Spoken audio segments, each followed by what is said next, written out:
Welcome back to Pop Culture Decoded, and surprise, surprise, the family of George Floyd is planning to sue Kanye West for $250 million.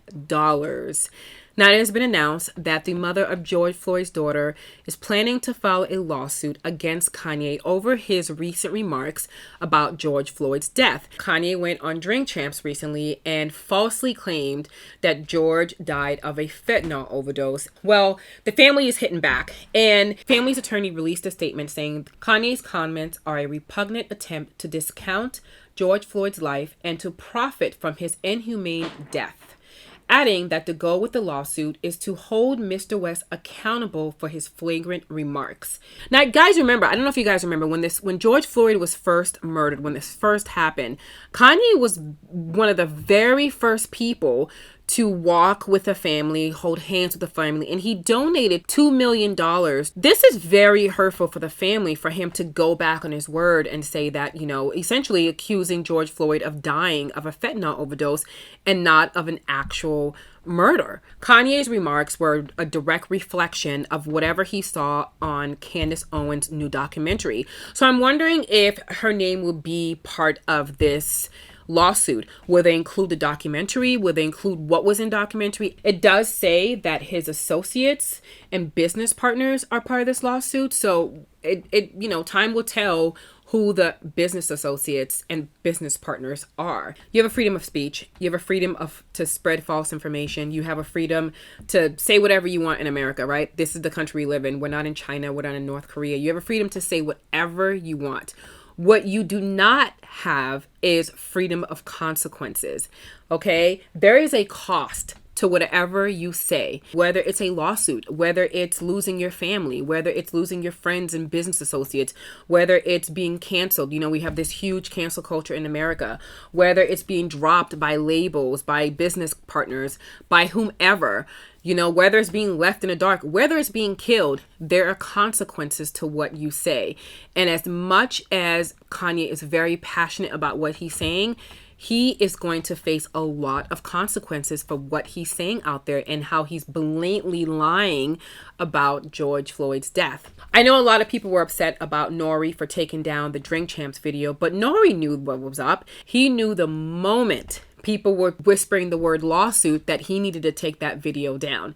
You would have taken that video down if you knew your name was going to be named in that lawsuit, okay? Nori is not the only one distancing himself from Kanye, all right? Kanye talked about Ice Cube setting him up for this type of vibe, setting him up for this anti-Semitic rhetoric, and that he was just going to finish Ice Cube's job. Well, Ice Cube pushed back, and he tweeted, "I hate that my name was dragged into this Drink Champs bullshit. I don't know what ye meant by his statements, and you're going to have to ask him.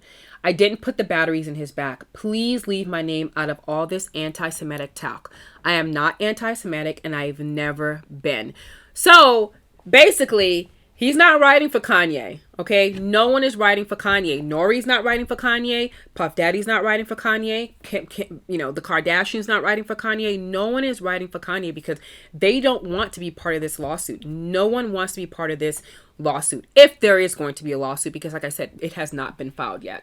Kanye has gotten to a point where people are saying that he's living like a transient. He doesn't have a home. He's living out of fancy hotels and rentals, despite the fact that he owns several million-dollar properties. He's spending money left and right. He fronted the money for his Yeezy show, and as of this morning, he was giving out the White Lives Matter shirt to the homeless community in LA. So he fronted all this money for the show and did this parade of White Lives Matter with Candace Owens, not to even be able to sell the shirts. Now he's giving them out for free. He recently purchased the failing social media app Parler, which, by the way, is owned by Candace Owens' husband. So with the end of the Gap collaboration, the Adidas partnership possibly coming to an end, the canceled concerts, the boot from JP Morgan Chase, with the potential lawsuit dangling over his head, with people just pretty much distancing himself from Kanye, he needs to be very, very careful. He can potentially lose everything, and I think about his Donda Academy. Who in their right mind would want to send their children to Donda Academy at this point? No one. I would hate to see Kanye lose everything. You know, the guy worked really, really hard over the years to get to where he is. He made a lot of money. He did a lot of great things. And I think right now he's just going through a really, really tough time. A lot of the things he's said is misinformation. And he just needs to take a break. He really just needs to take a break and get his head together and come back to the Kanye that we know.